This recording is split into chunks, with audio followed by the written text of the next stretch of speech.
Berikutnya adalah pembahasan tentang bagaimana kita membuat pertanyaan yang sesuai bacaan. Pertanyaan sesuai bacaan biasanya menyangkut pertanyaan, suatu teks yang mempunyai jawaban ada pada teks tersebut. Bab ini membicarakan tentang soal pertanyaan yang jawabannya ada dalam bacaan di atas adalah, tapi hakikat dari ini semua sebenarnya suatu bacaan atau pembicaraan dapat dipahami atau akan lebih mudah dipahami manakala kita gunakan alat pemahamannya dengan pertanyaan-pertanyaan yang lazim digunakan. Pertanyaan yang lazim atau yang biasa dalam satu bacaan untuk memahami suatu berita disebut dengan 5W1H. Atau dalam bahasa Indonesianya adalah pertanyaan itu berangkat dari kata apa? Pertanyaan apa? Maksudnya adalah menyangkut objek. Objek itu bisa sesuatu benda atau peristiwa. Berikutnya adalah siapa? Si itu berarti subjek, menyangkut tentang pelakunya atau orang. Yang ketiga adalah mengapa. Mengapa maksudnya adalah menyangkut korelasi hubungan antara sebab dan akibat. Pertanyaan berikutnya yaitu tentang waktu peristiwa itu terjadi. Dimensi waktu ditanya dengan kapan. Jadi sebuah berita, cerita, narasi, eksposisi selalu mempertanyakan tentang waktu.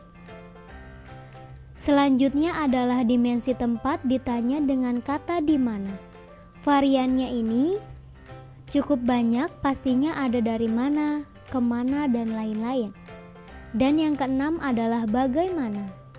Pada dimensi ini, yang dibahas adalah proses.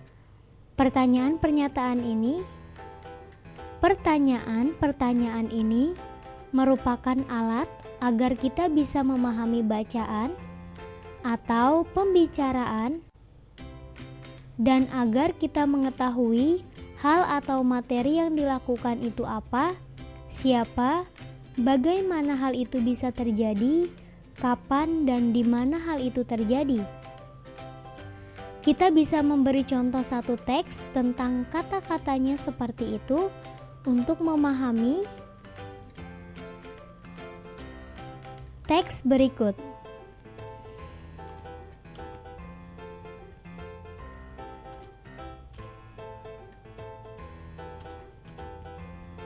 Mari kita perhatikan dua berita berikut ini. Kita mulai dengan berita pertama tentang kereta api. Apa disusul oleh mengapa? Yaitu kereta apa mengalami keterlambatan. Akibatnya bagaimana? Yaitu penumpukan penumpang. Tapi pada berita kedua dimulai dengan kata di terminal. Jadi berita ini dimulai dengan kata di mana? Yaitu di terminal Pulau Gadung. Bagaimana akibatnya? Yaitu penumpukan penumpang di Pulau Gadung. Tapi pertanyaannya adalah di mana? Jika pada berita pertama apa, mengapa dan bagaimana lalu siapa? Lalu ada siapa? Maka pada berita kedua adalah di mana, bagaimana, dan pertanyaan mengapa serta pertanyaan siapa. Di sini siapanya ada kepala terminal, dan di sini siapanya ada dirjen perhubungan. Dan itulah bagaimana caranya memahami bacaan yang dituntun oleh pertanyaan-pertanyaan yang ada.